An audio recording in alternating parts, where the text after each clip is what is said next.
Army chief general Syed Asim Munir ने कहा है कि कौम की हिमायत से अफवाज मुल्क के खिलाफ हर साजिश नाकाम बना देगी।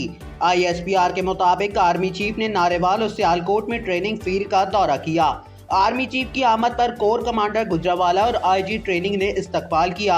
Army chief general Syed Asim Munir को मशक के मकासद पर ब्रीफिंग दी गई। आर्मी चीफ ने जवानों के साथ दिन गुजारा और उनके तरबियती मयार, पेशा वाराना तैयारियों और जज्बों को सराहा। आर्मी चीफ ने दुश्मन के किसी भी हमले से निमटने के लिए मुसलसल तैयार रहने की अहमियत को उजागर किया। आर्मी चीफ ने कहा कि मशक का मकसद जवानों की पेशा वाराना सलाहियतों को बढ़ाना है। मुसल्लह अफवाज तमाम खतरात से निमटने की सलाहियत रखती है और कौम की हिमायत से मुल्क के खिलाफ हर साजिश नाकाम बनाएंगे।